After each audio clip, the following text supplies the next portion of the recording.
Alhamdulillahi Rabbil Alamin. Allahumma sholli ala Sayyidina Muhammad wa ala alihi wa sahbihi wa barik wa sallim. Mudah-mudahan kita semua diakui sebagai umat Nabi Muhammad sallallahu alaihi wasallam. Mudah-mudahan kita semua mendapatkan syafaat Nabi Muhammad sallallahu alaihi wasallam. Amin ya rabbal alamin. Ingat apa yang dikatakan Pak Ahmad Muzani, Ketua MPR RI tadi.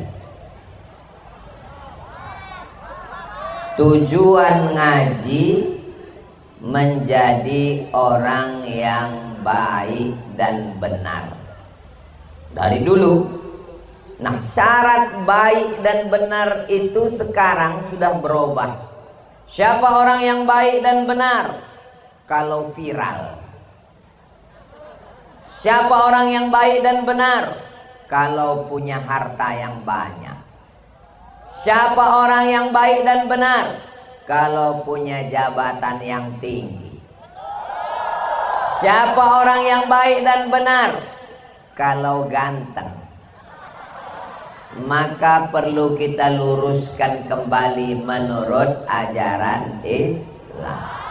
Orang baik dan benar menurut Islam, yang pertama adalah asyhadu an la ilaha illallah wa asyhadu anna Muhammadan Rasulullah sallallahu alaihi wasallam.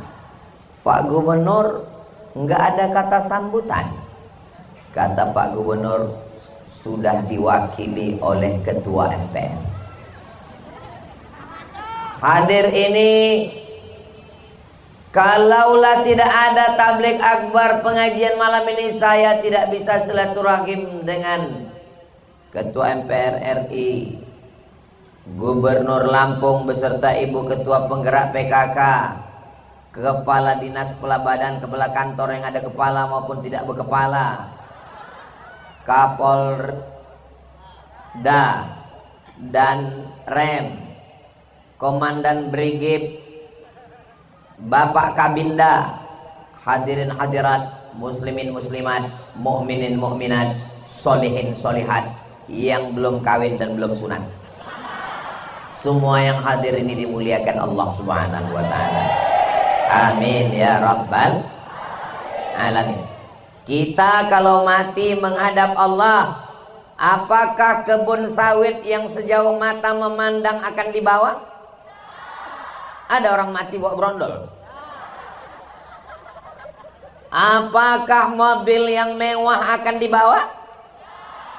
Apalagi yang baru bayar DP untuk pulang kampung Idul Fitri kemarin. Apakah istri mau ikut?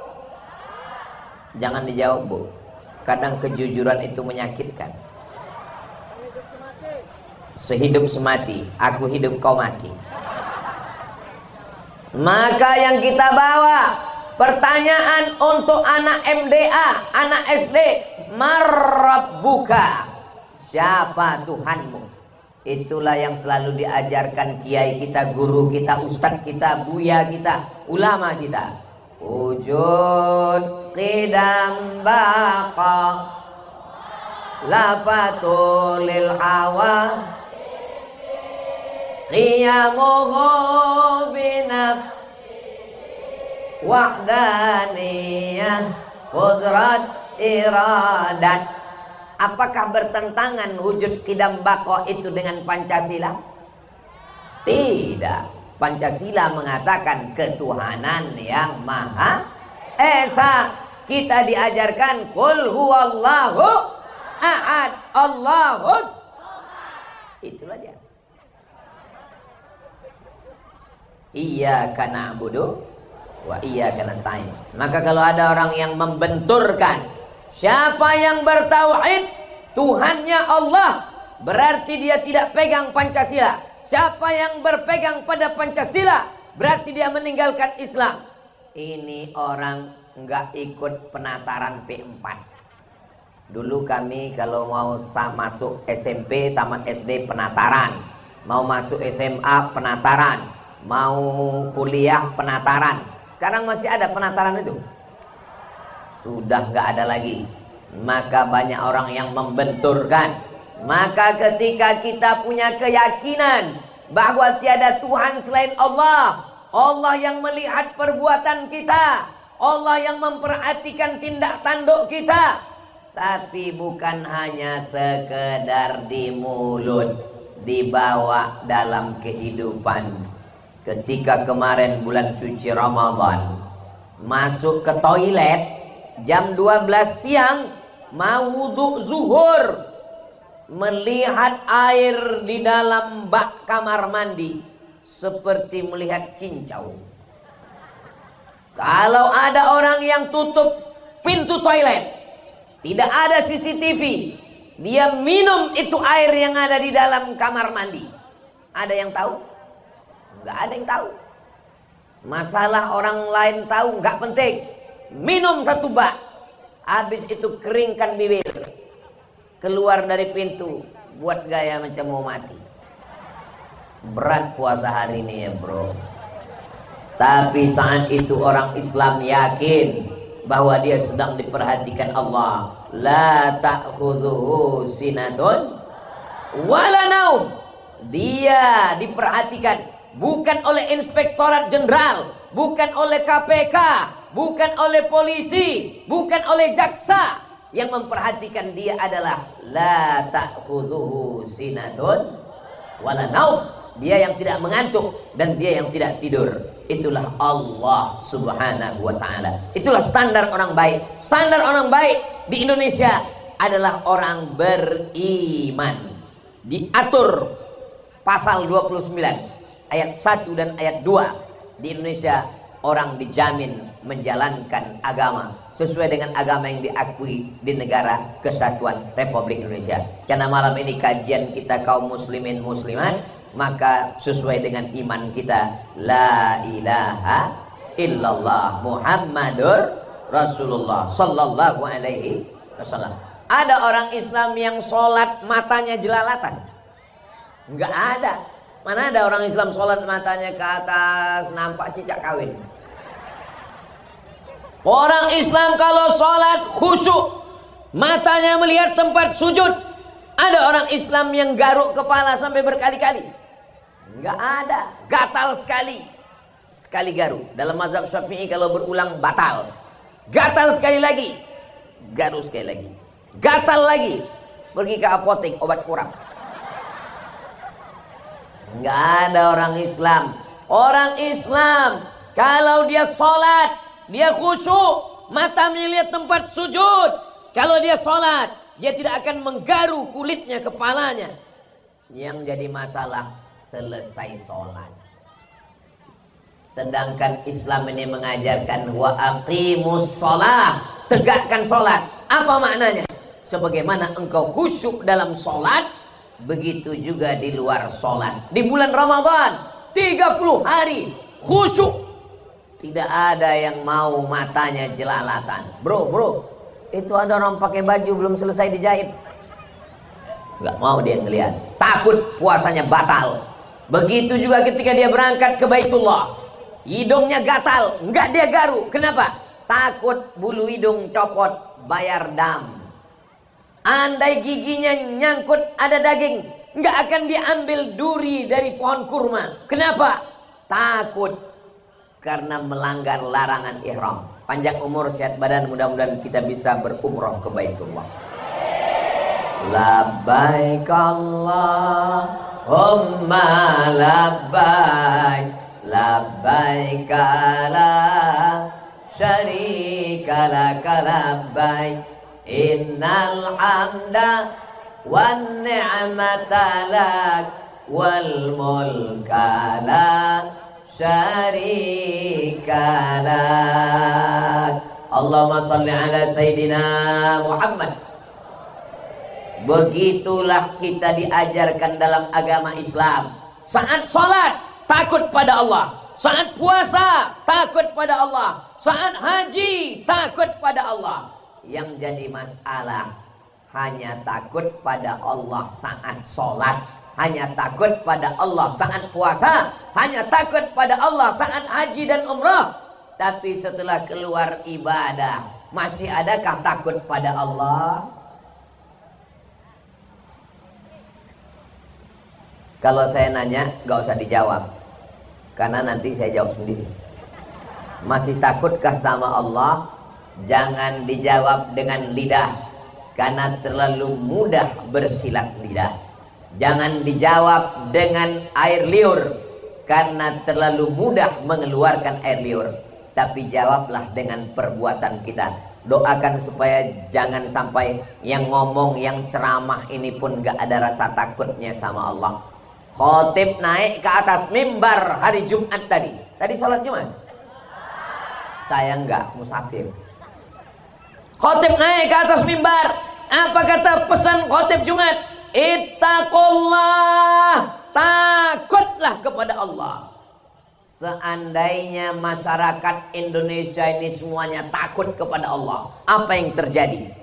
Beban Bapak polisi ringan. Betul? Beban Inspektorat Jenderal ringan. Betul? Beban KPK ringan. Betul? Tapi karena takut itu sudah tinggal 50%, takut itu hanya tinggal 25%. Makanya setiap hari Jumat khotib mengatakan ittaqullah. Rukun khutbah Jumat 5. Pujian kepada Allah, salawat kepada Rasulullah, ayat Al-Quran, doa. Salah satu rukun khutbah itu adalah wasiat takwa. Takutlah kepada Allah. Doakan supaya Ustadz Somad yang ceramah ini juga takut kepada Allah. Amin. Kalau Ustadz takut sama Allah, ayat yang dia sampaikan bukan cuma untuk orang yang lemah, bukan untuk rakyat jelata, tapi juga untuk para penguasa dan pemegang kekuasaan. Kalau penguasa takut sama Allah, pisaunya tidak hanya tajam ke bawah, tapi juga tajam kemana-mana, sesuai dengan kuasa yang dititipkan kepada Allah Subhanahu wa ta'ala. Kita doakan pejabat-pejabat kita, orang-orang yang dititipkan amanah, semuanya insya Allah takut kepada Allah Subhanahu wa ta'ala. Kita doakan Pak Gubernur takut kepada Allah. Amin. Sampai lupa, ini diantara rombongan kami ini ada Wakil Wali Kota Palembang hadir bersama kami. Wakil Wali Kota Palembang ini takut sama Allah. Kemana-mana kalau dia pergi, yang pertama dia cari hotel syariah. Mana hotel syariah? Orang yang mencari hotel syariah itu dua kemungkinan, takut sama Allah atau takut sama istri. Tapi beliau takut sama Allah insya Allah. Amin. Lagi di mana? Saya lagi di hotel syariah. Maka istri tenang di rumah. Kenapa? Karena hotel syariah akan bertanya, mana KTP? Ini siapa? Mana surat nikah? Maka sesungguhnya itu untuk menjaga kita semua supaya kita selamat, sesuai dengan doa kita, Rabbana atina fid dunya hasanah wa fil akhirati hasanah wa qina azabannar. Hidup ini singkat, bro. Waktu lahirnya diazankan. Betul? Siapa yang waktu lahir belum diazankan, kumpul di sini. Nanti saya azankan. Asyhadu an la ilaha illallah. Waktu matinya disolatkan. Pegang jantung sebelah kiri. Masih berdenyut, masih berdetak, berarti masih hidup. Kalau sudah tidak berdetak, kasih tahu panitia, nanti kita sholatkan. Antara azan dengan sholat singkat. Berapa lama antara azan dan sholat? Di Masjidil Haram 30 menit. Panjang. Di tempat kita 15 menit. Bahkan di beberapa masjid di tempat kita, maghrib habis azan langsung iqamat. Habis doa wasilah langsung qomat. Allahu Akbar, Allahu Akbar, langsung sholat. Begitulah singkatnya. Ada yang lahir kanak-kanak remaja, dewasa, tua, baru meninggal. Ada yang begitu lahir, meninggal dunia. Ini yang hidup di depan saya ini adalah orang-orang yang sudah lulus fit and proper test. Berapa banyak yang dulu dalam kandungan meninggal, keguguran. Berapa banyak yang waktu kecil lahir, nyebrang jalan, nyebrang jembatan, mandi di kali, ibunya sedang masak, masuk ke dalam air panas. Mudah-mudahan yang sakit-sakit diangkat Allah penyakitnya. Kenapa kita masih hidup pada tanggal 25 April 2025 ini? Kenapa kita masih dikasih Allah? Jantung masih berdegup, nafas masih berhembus, darah masih mengalir, mata masih berkedip. Alladzi khalaqal mauta, Allah yang menciptakan mati, wal hayata, Allah yang menciptakan hidup. Kenapa kita dibuat Allah hidup? Kalau masalah sehat, orang mati juga banyak yang dalam keadaan sehat walafiat. Kita masih hidup karena Allah masih sayang sama kita. Liyabluwakum ayyukum ahsanu amala, supaya kita beramal soleh, bukan soman.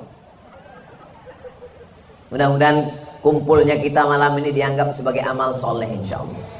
Tadi berangkat melangkahkan kaki, bismillahi tawakkaltu 'alallah la haula wala quwata illa billah. Tadi saya sebelum kesini mampir ke kediaman Pak Gubernur.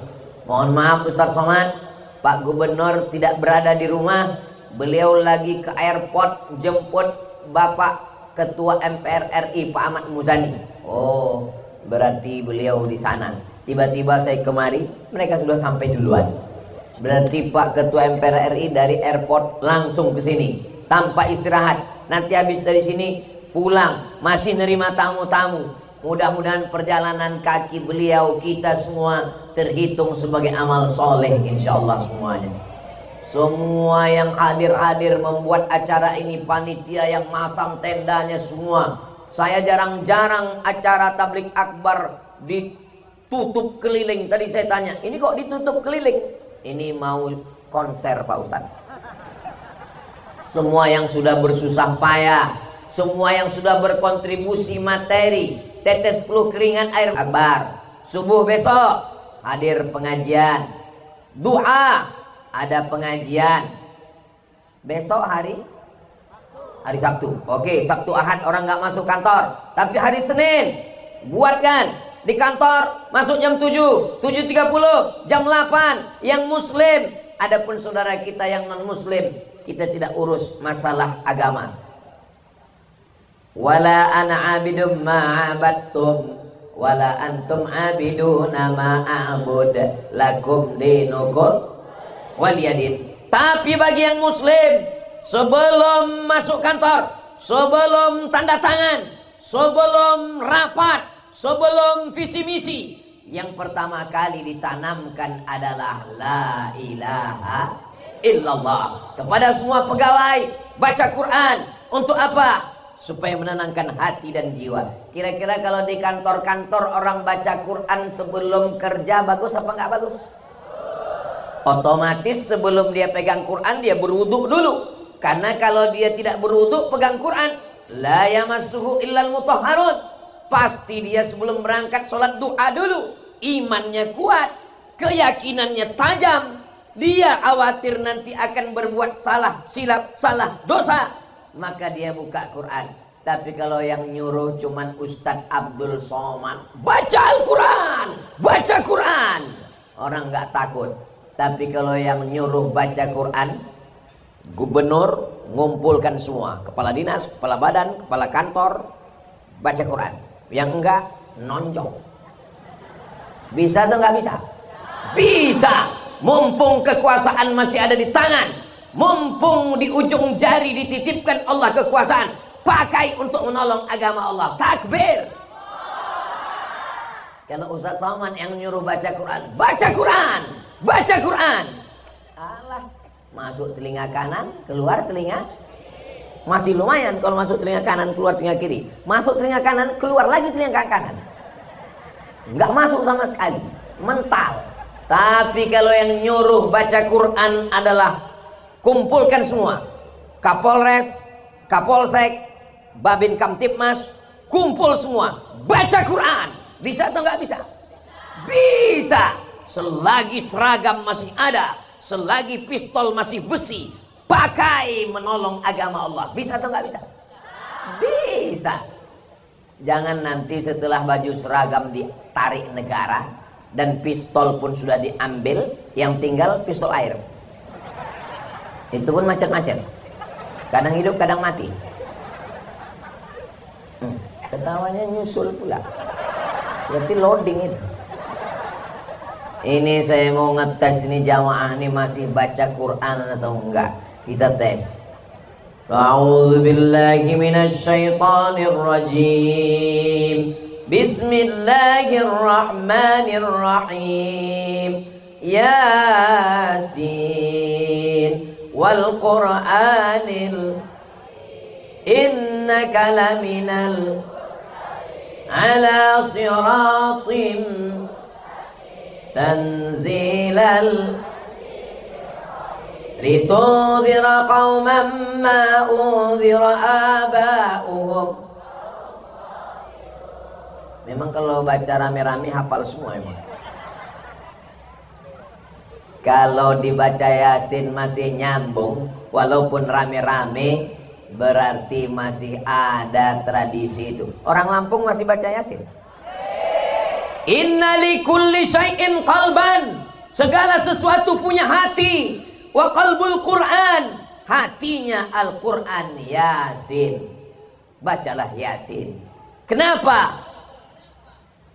Karena di dalam surat Yasin bercerita tentang kematian. Datang seorang laki-laki namanya Asi bin Wa'il, membawa satu tulang yang sudah kering kerontang. Ya Muhammad sallallahu alaihi wasallam, ayyuhyi rabbuka hadzal idhama ba'da ma baliya wa ramma. Apakah Tuhanmu bisa menghidupkan tulang yang sudah kering kerontang ini? Nabi Muhammad diam. Datang malaikat Jibril membawakan jawaban. Bapak Ibu semua hafal ayatnya. Qul yuhyihal ladzi ansha'aha wa huwa bikulli khalqin. Qul, katakan ya Muhammad sallallahu alaihi wasallam, yuhyihal ladzi ansha'aha awwal marrah. Dia yang menciptakan manusia pertama kali. Sebelum ada apa-apa, dia sudah bisa menciptakan. Apalagi yang pernah dia ciptakan ada, lalu dia buat menjadi tidak ada, mati, dan dia hidupkan lagi. Jawabannya juga ada dalam surat Yasin. Innama amruhu idza arada syai'an ayyaqula lahu kun. Jadi nanti kalau ada anak-anak kita nanya, papa, ya, kenapa kita disuruh baca Yasin? Ya memang sudah tradisi dari dulu begitu. Iya tahu, kita dari mbah, dari ayah, dari kakek. Tapi kenapa kita suruh baca itu? Kamu amalkan aja, jangan banyak-banyak nanya. Itu banyak nanya itu orang Yahudi Israel. Karena surat Yasin mengingatkan tentang kematian, tentang kehidupan, bahwa kita nanti akan ditanya di padang mahsyar. Hari ini orang kaya, pejabat, siapapun dia bisa dibela di pengadilan, menyewa pengacara, tapi sampai masanya Yasin memberikan jawaban. Al-yawma nakhtimu ala wa tukallimuna wa tashhadu. Memang enak kalau ceramah di depan orang hafal Quran ya. Tapi Yasin aja. Al-yawma nakhtimu ala afwahihim. Hari itu mulut mereka kami kunci. Wa tukallimuna aydihim. Tangan yang akan kami buat bicara. Wa tashhadu arjuluhum. Kaki akan bersaksi. Apa yang akan dipersaksikan kaki? Apa yang akan dibicarakan tangan? Bima kanu yaksibun. Semua yang engkau lakukan dulu akan diminta tanggung jawab. Sekecil ujung rambut, sekecil ujung tombak, sekecil ujung jarum, sekecil ujung pisau. Bapak Ibu hafal semua ayatnya. Faman ya'mal mithqala dzarratin khairan yarah. Sebesar biji sawi. Biji sawi itu Pak Ustaz sebesar apa? Tai coro. Kau akan melihat di depan matamu dan kau akan diminta tanggung jawab di hadapan Allah Subhanahu wa Ta'ala. Saya nggak yakin bahwa kita ini hidup lagi, Pak Ustadz. Saya nggak yakin di dalam badan saya ini ada ruh. Saya nggak yakin bahwa saya nanti akan hidup mempertanggungjawabkan amal saya. Saya nggak yakin ada malaikat maut. Saya nggak yakin ada Tuhan. Saya nggak yakin ada surga. Saya nggak yakin ada neraka. Begitu orang-orang ateis menantang. Tidak ada tempat bagi ateis di Republik Indonesia. Karena Indonesia berdasarkan Pancasila. Sila yang pertama adalah ketuhanan yang Maha Esa. Maka kalau ada orang yang tidak bertuhan, lapor ke Pak Kapolda, lapor ke Kapolres, lapor Kapolsek. Nanti akan dituntut oleh jaksa, dibawa ke pengadilan. Karena kita wajib beragama. Mudah-mudahan Allah tetap menjaga agama di Indonesia ini sampai hari kiamat, insya Allah. Saudara yang dimuliakan Allah. Jadi kalau ada pengajian, jurusnya 4. Datang, duduk, dengar, diam. Ngantuk-ngantuk dikit, insya Allah diampunkan Allah. Tapi yang saya tengok nggak ada yang ngantuk. Gimana mau ngantuk? Orang duduknya di depan sound system, baru ngantuk sedikit. Saya seumur-umur belum pernah marah sama jamaah yang tertidur waktu pengajian. Kenapa? Dia sudah mau ngaji aja itu sudah alhamdulillah. Hari sekarang zaman edan, dunia makin gila. Zaman dulu orang mabuk minum khamar, air anggur mahal. Sekarang mau mabuk duit nggak ada, minum pil anjing gila. Dulu minyak itu untuk sepeda motor, sekarang dibeli untuk mabuk. Sengaja dibeli untuk mabuk. Sudah diisap nggak mabuk-mabuk. Rupanya isinya solar. Susahnya sekarang mau masuk neraka ini. Mau mabuk juga, mau sakau juga, duit nggak ada, beli kopi, campur spiritus. Zaman saya kecil dulu spiritus itu dipakai untuk lampu strongkeng. Nah itu dicampur, begitu diminum menyala abangku. Bukan mabuk, mati langsung. Apa yang mau dicari hidup ini? Yang mau dicari hidup ini apa? Kenapa kamu minum khamar? Kenapa kamu pakai sabu? Kenapa kamu pakai narkoba? Hidup ini berat, Pak Ustadz. Ya udah, kalau hidup ini berat biar aku aja, kau mati aja. Yang namanya hidup ini ya begini. Sejak zaman Nabi Adam sampai Adam Smith, hidup ini nggak pernah ringan. Bapaknya baik, ibunya baik, anaknya tuyul. Bapaknya baik, ibunya baik, anaknya baik, mantunya mak lampir. Bapaknya baik, ibunya baik, anaknya baik, mantunya baik, tetangganya Dracula. Yang namanya hidup ini ya begini. Memangnya bapak-bapak pejabat-pejabat kita ini memangnya nggak punya beban hidup? Punya, cuman mereka nggak memperlihatkannya.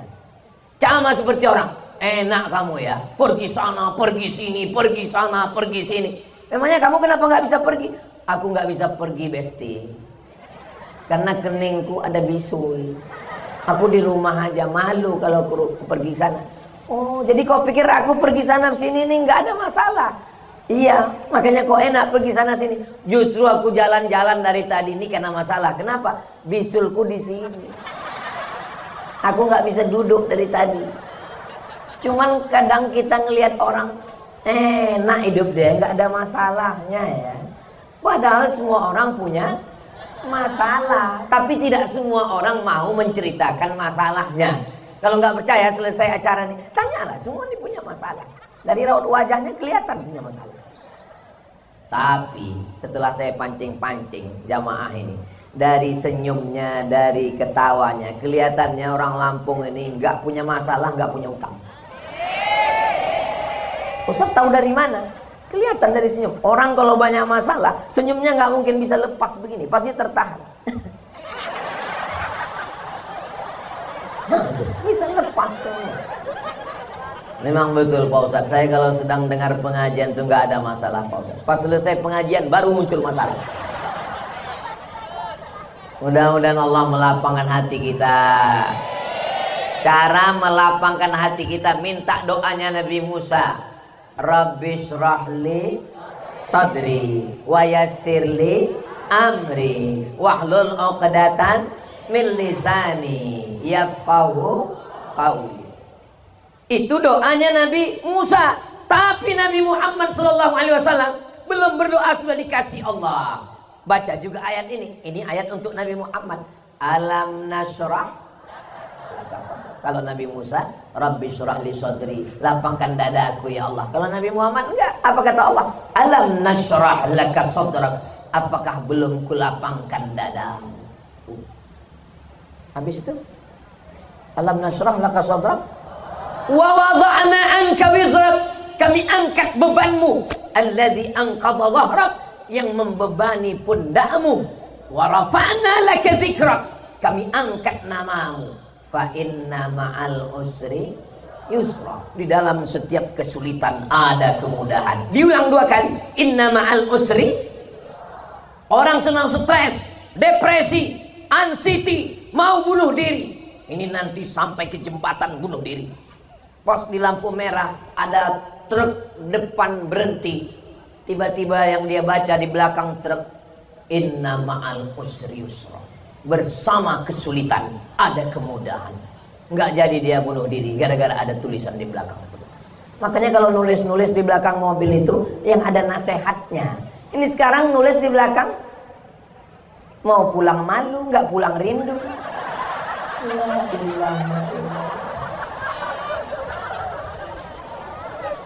Adik-adik yang punya usaha baju kaos gitu juga. Tapi kalau untuk baju kaos jangan tulis ayat Al-Quran. Nanti dicuci, dijemur, masuk toilet, kena najis, kotor, dilangkahi, diinjak, nggak boleh. Jangan tulis ayat, nasihat-nasihat aja. Gitu aja kok repot. Pesan Gus Dur. Kelihatannya berat, tapi begitu dia katakan, oh ternyata beban hidup ini semuanya punya beban. Tapi kalau kita serahkan pada Allah, besar beban hidup ini. Allah maha besar. Angkat kedua tanganmu, katakan Allahu Akbar. 2 tangan hanya milik Allah. Seakrab-akrabnya kita, sehormat-hormatnya kita pada Pak Danrem, sehormat-hormatnya kita pada Pak Kabinda, kita cuma ngangkat 1 tangan. Pak Kabinda, Pak Kapolda, apa ada orang angkat 2 tangan? Allahu Akbar. Enggak ada. Kita hanya mengangkat kedua tangan kepada Allah Subhanahu wa taala. Ayat yang dibaca qori kita tadi, qorinya hilang, kursinya pun hilang. Qori masih ada, kursinya tidak ada. Apa ayat yang dibaca qori tadi? Qul, katakan, 4 serahkan pada Allah. Inna sholati wa nusuki wa mahyaya wa mamati lillahi rabbil alamin. Jadi kuncinya kalau mau baik, pesan Pak Ketua MPR RI, kalau ngaji jadi orang baik dan benar. Syarat baik dan benar adalah akidahnya mesti benar, bertuhan kepada Allah, serahkan semuanya kepada Allah, tetap usaha dan ikhtiar, beribadah, sholat, puasa, umrah, semua ibadah itu menguatkan batin yang lemah. Mudah-mudahan kita semuanya menjadi orang baik di hadapan Allah Subhanahu wa taala. Amin ya rabbal alamin. Tadi saya mulai jam 9 kurang 15. Sekarang sudah jam 9.25. Berarti laki-laki sudah dapat jatah 45 menit. Padahal di mana-mana saya tausiah 60 menit. Kelamaan jatah laki-laki. Saya adil, laki-laki dulu, habis itu perempuan. Mestinya kan ladies first, perempuan duluan mestinya. Di mana-mana tuh perempuan duluan Pak Ustadz. Karena tadi dalam kata sambutan yang disebut duluan laki-laki, bapak-bapak, ibu-ibu, hadirin, hadirat, muslimin, muslimat, mukminin, mukminat, solihin, solihat, belum kawin, belum sunat. Itu maka laki-laki duluan. Tapi saya tidak mau dikatakan tidak adil. I'dilu, bersikap adillah. Wa aqrabu littaqwa. Adil itu lebih dekat kepada takwa kepada Allah Subhanahu wa taala. Jadi yang laki-laki sudah, laki-laki yang baik, kepala rumah tangga yang baik, anak yang baik, pemuda yang baik, imannya kuat, ibadahnya kuat, takut kepada Allah, selalu ngaji, pakai amanah yang diberikan Allah untuk beramal bekal menghadap Allah Subhanahu wa ta'ala. Sekarang saya pindah ke untuk yang perempuan. Boleh apa nggak boleh? Enggak boleh pun saya pindah juga. Mohon izin Pak Ketua, Bapak Kapolda, Bapak Kabinda, Bapak Danrem, Bapak Kepala Brigif, Bapak, pokoknya bapak-bapak lah semua. Ustadz Somad ini tidak hormat membelakangi orang. Tonton video saya ulang dari awal. Sebelum saya berdiri, saya sudah angkat tangan 10 jari, 11 dengan kepala, dari ujung ke ujung. Begitulah ibu saya mengajarkan saya. Kalau ada orang tua, kau jangan membelakangi. Kalau ada orang tua, jangan duduk di atas. Kalau ada orang tua, jangan potong omongannya. Kalau ada orang tua, jangan bersuara tinggi. Sebelum masuk TK, sebelum masuk SD, sebelum S1, S2, S3, S teler, S cendol, S doger, S Bandung. Pendidikan yang pertama adalah pendidikan ibu. Dan yang di hadapan saya ini adalah ibu-ibu. Saya bukan ibu-ibu Pak Ustadz, calon ibu. Saya bukan ibu-ibu Pak Ustadz, ibunya ibu-ibu. Nah, maka kalau ibunya baik, suaminya baik, anaknya baik, mantunya baik, itu sudah menjadi prinsip zaman sekarang. Sekarang apapun yang dijual oleh sales, yang dicari laki-laki apa perempuan? Perempuan. Ada orang jual sepeda motor, sales sepeda motor, walaupun yang pakai sepeda motor laki-laki, tapi yang dicari tetap perempuan. Kenapa? Karena kalau laki-laki mau beli, istrinya nggak setuju, jadi atau enggak? Nggak jadi. Semuanya perempuan. Kenapa? Karena perempuan punya pengaruh yang luar biasa. Saya yakin dan percaya ini laki-laki yang hadir semua ini karena sudah diizinkan perempuan. Kalau nggak diizinkan, mau pergi deh, mau kemana? Pengajian? Jangan. Nggak jadi dia pergi. Tapi begitu istrinya bilang mau pengajian, siapa yang ceramah? Ustadz Somad. Aku ikut. Adapun suami-suami yang tidak berangkat, istrinya juga minta izin. Abang, pangeranku yang dikirim Allah dari neraka jahanam, aku mau ngaji ya. Pergilah ngaji, pergi ngaji. Terus abang nggak ikut? Aku mau main gaple dulu malam. Mudah-mudahan yang belum ngaji, yang belum sholat, dibukakan Allah pintu hidayah. Lebih 40 orang, lebih 400 orang, lebih 4.000 orang mendoakan malam ini. Mudah-mudahan dibukakan Allah pintu hidayah. Kalau tidak juga terbuka pintu hidayah, mudah-mudahan dibukakan pintu yang lain. Jangan kalian aminkan. Nanti mereka menjadi IGGI, anggota Ikatan Janda-Janda Internasional. Mudah-mudahan ibu semua, suami-suaminya jadi suami yang soleh-soleh. Mudah-mudahan suami ibu semuanya selamat dari pelakor. Takut sekali mereka kehilangan kalian guys. Sallallahu ala Muhammad. Yang handphonenya ada senternya, ada flashnya, tolong dihidupkan. Yang nggak ada flashnya jangan dipaksakan, memang nggak bisa hidup. Ala Nabi Muhammad. Cukup. Kok nggak panjang-panjang Pak Ustadz? Cukup 1 menit untuk TikTok. Jangan lupa sebelum diupload diedit dulu. Tulis dulu di bawah. Tulis di bawahnya Lampung bersolawat. Gitu. Biar supaya nanti kalau di-share orang di Instagram, di Telegram, di kilogram, di miligram, di TikTok, di Facebook, di Twitter, di grup-grup WhatsApp, itu masuk. Lampung sudah bersolawat, kampung kita masih lagi sakau. Ini Lampung sudah bersolawat. Man shalla alayya salatan, siapa yang bersolawat 1 kali, sallallahu alaihi biha asyra, Allah balas 10 kebaikan. Mudah-mudahan kita mendapat 10 kebaikan. Wa huttan anhu asyara sayyi'at, ditutupi 10 kesalahan. Mudah-mudahan 10 dosa-dosa kita diampunkan. Wa rufi'at lahu asyara darajat, diangkat 10 derajat tingkatan kemuliaan. Mudah-mudahan kita diangkat 10 derajat tingkatan kemuliaan. Amin. Ada derajat kelas ekonomi bawah, Ada derajat kelas VIP, itu yang agak tinggi dikit. Ada yang paling tinggi VVIP, very very important person, yang paling tinggi. Yang membuat derajat ini manusia, panitia yang buat ini, bukan Allah Subhanahu wa ta'ala. Tapi kalau derajat Allah yang meletakkan, Ustadz Somad yang di atas karpet 2 lapis, di atas kursi yang lembut, kau jangan bangga Abdul Somad. Boleh jadi saudara kau yang ada di lantai sana, yang di atas tanah, tidak ada alas apa-apa, boleh jadi dia lebih dulu masuk surga daripada engkau Abdul Somad.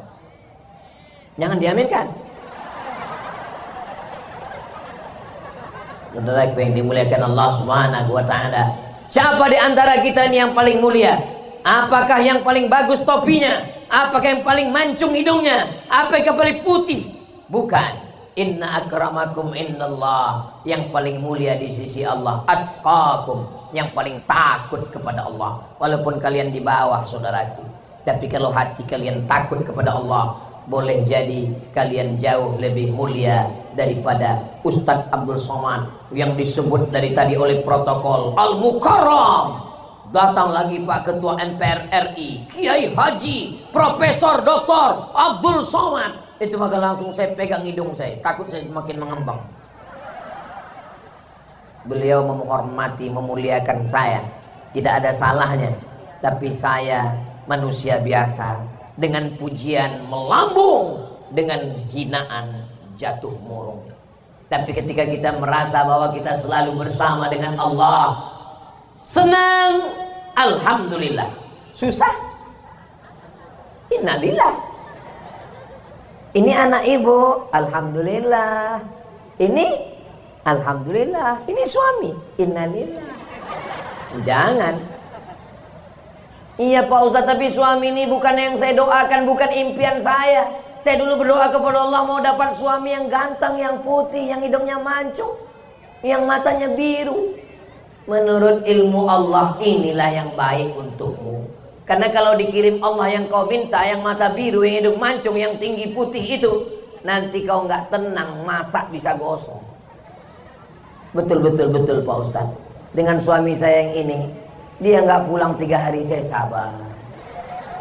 Pas dibilang orang, suami kau diambil orang, siapa yang mau ambil lah. Allah itu ngasih ke kita menurut kita atau menurut Allah?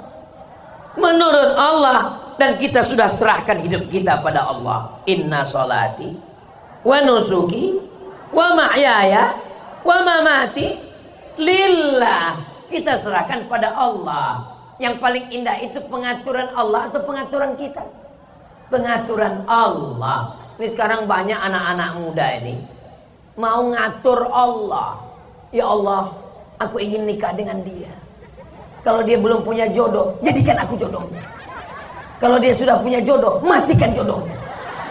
Ini doa apa ini? Kamu memaksa Allah. Serahkan pada Allah. Bismillahirrahmanirrahim. La haula wala quwata. Tapi tetap ada usaha.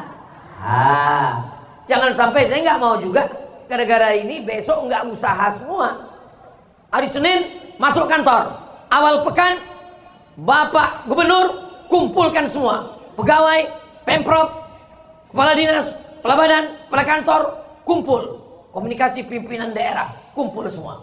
Gimana visi misi kita menuju Lampung yang lebih baik dan lebih sejahtera?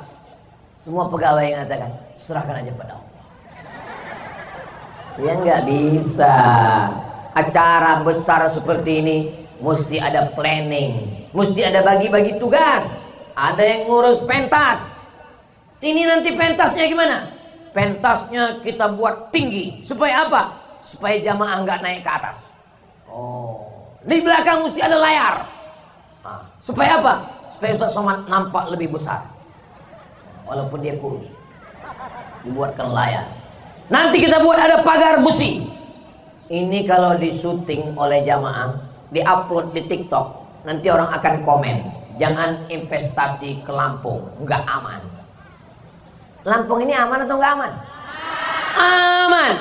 Lalu kalau aman kenapa ada pagar besi? Ini bukan karena nggak aman Pak Ustadz, ini karena cinta. Orang cinta itu peka, tuli dan buta.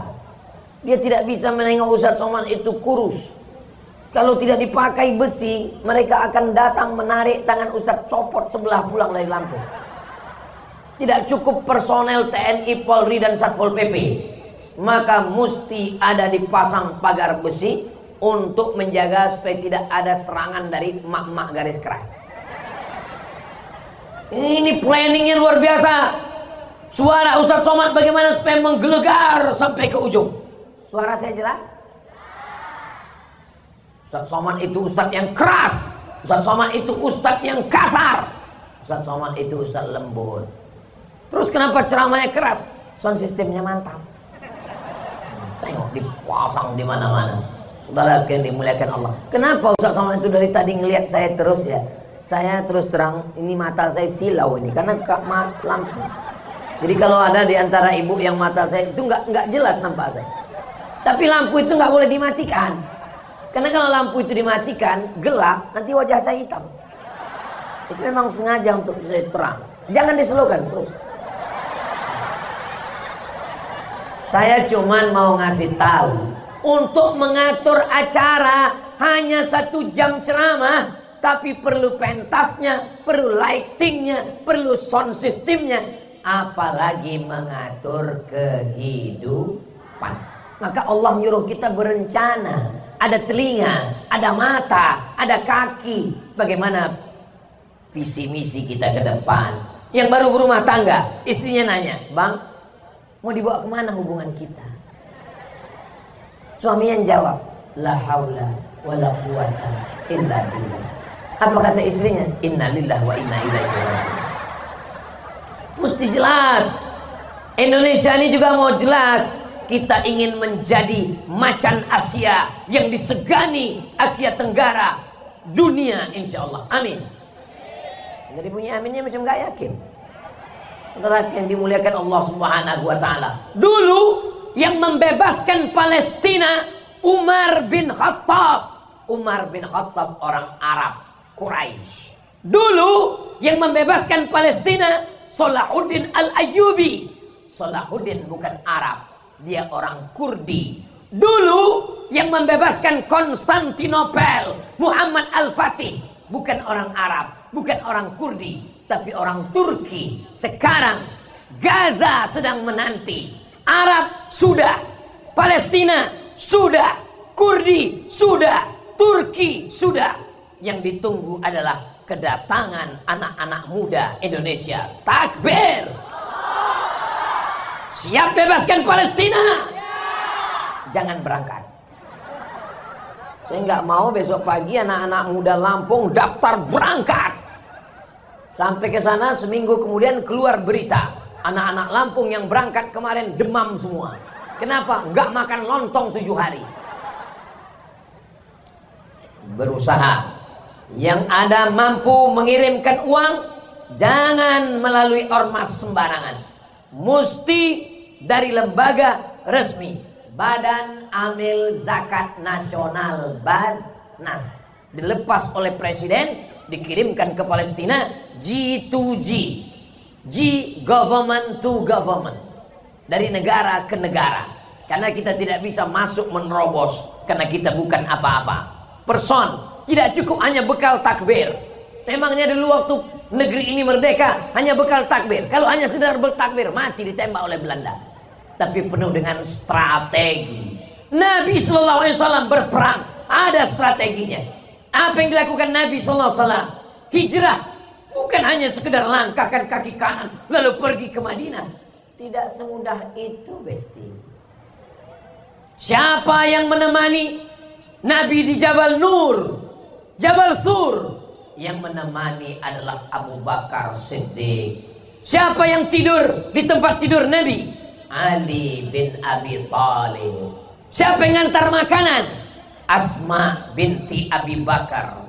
Siapa yang pura-pura ngangon kambing, mengembala kambing di bawah? Amir bin Fuhairah. Siapa yang menanji penunjuk jalan, guide? Abdullah bin Uraikid, musyrik non muslim. itu dalil boleh pakai non muslim selama tidak terkait dengan akidah. Apa maknanya? The right man on the right place. Ternyata kalau habis makan sate ini lancar bahasa Inggris. Saudaraku yang dimuliakan Allah Subhanahu wa taala, bersandar kepada Allah penting, membesarkan Allah penting, berakidah penting, tapi yang tak kalah penting ada usaha dan ada ikhtiar. Saya mau menunjukkan ke jamaah bahwa saya sehat, maka saya dari rumah sudah siapkan baju koko bersih, pakai peci tadi bersih, sampai ke Lampung ternyata baju saya itu nggak lulus fit and proper test. Begitu sampai langsung diganti, bajunya diganti, pecinya diganti. Biar supaya apa? Biar supaya jamaah tahu bahwa ustadz bajunya ganti-ganti. Ini Ustadz Somad ini kemana-mana ceramah bajunya putih terus, jangan nggak pernah ganti baju ini. Tapi ketika di Lampung, orang mau nengok, nggak perlu lihat judulnya, nggak perlu dengar, baru ngelihat thumbnail sudah tahu. Ah, ini di Lampung ini, di Lampung. Kenapa? Emas semua. Ini menunjukkan bajunya emas, pecinya pun emas. Ini menunjukkan bahwa orang Lampung ini kaya-kaya. Dari mana Ustaz tahu orang Lampung kaya? Ini berapa? Apalagi harga emas sekarang lagi naik. Harga mahar ikut naik. Maka ketika harga emas melambung, harga mahar juga ikut melambung, maka anak gadis dikhawatirkan.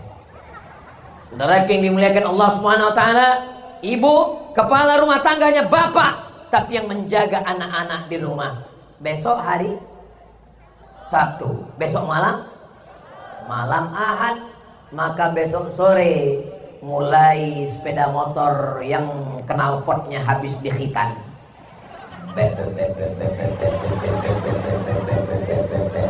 Di depan rumah ibu dia gas. Bu, saya bawa anaknya ya jalan-jalan sebentar. Itu cantik sekali pinggiran laut itu, ada teluk, ada cantik indah. Ibu berkata, Ustadz Somad sudah ajarkan kepada kami sebagai ibu yang melahirkan, yang menyusukan, yang mengandung. Anak ini kami kandung 9 bulan 10 hari. Di Lampung mengandung masih 9 bulan 10 hari. Masih? Alhamdulillah. Ini kami lahirkan meregang nyawa. Kami tidak mau melepas anak kami dibawa oleh playboy cap tupai yang hanya melompat dari satu pohon ke pohon berikutnya. Sekali tidak katakan tidak. Tapi kalau ibu dengan bapak tidak sepakat, ini anak tidak bisa dijaga, mesti dijaga berdua. Bapaknya pun juga tegas, Pak, kami bawa anaknya Pak. Tidak, say no to bonceng. Sebentar aja Pak. Tidak. Datang ibu dari belakang, kasihlah Pak, kita dulu lebih parah dari itu. Ini yang jadi masalah. Ibu sama bapak mesti sepakat menjaga anak, kehormatan di hari akad nikah, hari yang sakral. Di saat itu bapak akan bertanya kepada anak, wahai anandaku, calon menantuku. Iya bapak, aku nikahkan kepada engkau anakku, buah hatiku, belayan jiwaku, yang kubesarkan dengan tetes bulu keringat dan air mata. Berapa kali aku tidak jadi beli baju hari raya demi sekolahnya. Berapa hari aku menggendong dia dalam tangisan tidak tidur di tengah malam. Berapa kali mata kami bengkak saat berpisah menyekolahkannya ke tempat yang jauh. Aku nikahkan engkau dengan dia. Begitulah tetesan air mata haru orang tua. Tapi berapa banyak orang tua menikahkan anak dengan gigi rapat. Aku nikahkan engkau dengan jangan datang lagi.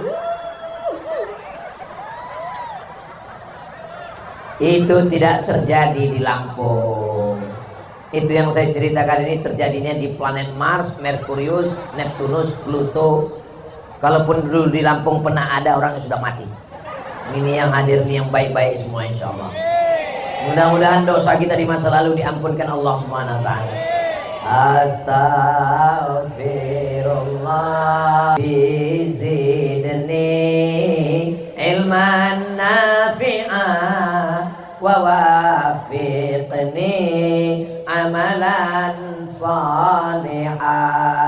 Tapi kalau hanya sekedar ceramah Ustadz Somad yang datangnya dari 2018 ke 2025, 7 tahun sekali datang ke Lampung, nggak cukup. Mesti diikat anak-anak muda remaja kita ini dengan perda, peraturan daerah. Siapa yang membuat peraturan daerah? DPRD. Kita doakan bapak-bapak DPRD membuat peraturan daerah yang menyelamatkan anak kita dari narkoba. Amin. Dari LGBT. Amin. Dari perbuatan maksiat dosa. Amin. Itu yang bisa menolong. Yang bisa menolongnya adalah orang-orang yang punya kekuasaan, orang yang punya jabatan, dipakai untuk menolong agama Allah. Takbir. Ini kalau begini bunyi takbirnya masih tahan 2 jam lagi. Kira-kira kalau saya ceramah sejam lagi, ibu masih sanggup? Bapak masih kuat? Saya nggak sanggup. Saya berangkat dari rumah tadi jam 8 pagi sampai ke Sultan Syarif Kasim Airport, terbang ke Jakarta, transit Cengkareng, berangkat ke Lampung, baru sampai sekarang. Jadi seharian saya perjalanan. Ini kalau saya teruskan besok bisa-bisa almarhum titel saya.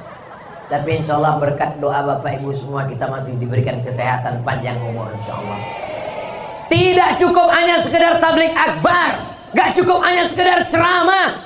Anak-anak muda kita mesti diselamatkan dengan perda, peraturan daerah, pergub, peraturan gubernur, perbub, peraturan bupati, perwako, peraturan wali kota, polisi dan tentara. Kalau sepakat kita menjaga, Indonesia tetap aman, damai, baldatun, thayyibatun, warabbun.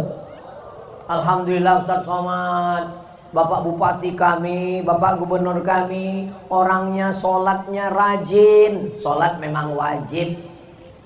Orangnya rajin puasa sunat siapapun bisa. Tapi ada amal yang tidak bisa dilakukan oleh ibu, yang nggak bisa dilakukan oleh bapak. Itu hanya bisa dilakukan orang-orang yang punya jabatan dan mereka menolong agama Allah dengan jabatannya itu insya Allah. Kita doakan semua, amin. Kenapa Ustadz Somad katanya capek, tapi kenapa suara Ustadz menggelegar? Saya malam ini semangat karena saya bicara di depan orang-orang yang masih ada jabatan dan kekuasaan. Allahu Akbar. Kalau di masjid saya ceramah nggak semangat gini. Bapak Ibu sekalian, marilah kita ingat mati. Kita semua akan Allah. Ya ngapain kuat-kuat di masjid? Orang-orang udah mau mati semua. Tapi malam ini di Tanah Lapang, acara tabligh akbar, forum komunikasi pimpinan daerah, semuanya hadir. Maka ada Bapak Kabinda, Badan Intelijen Negara. Segala yang merusak pasukan gerilya dalam tanah, beliau bisa tahu.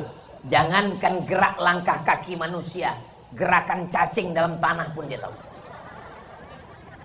Saya sedang isi pengajian, tiba-tiba datang orang ngirim surat kaleng, nggak ada alamatnya.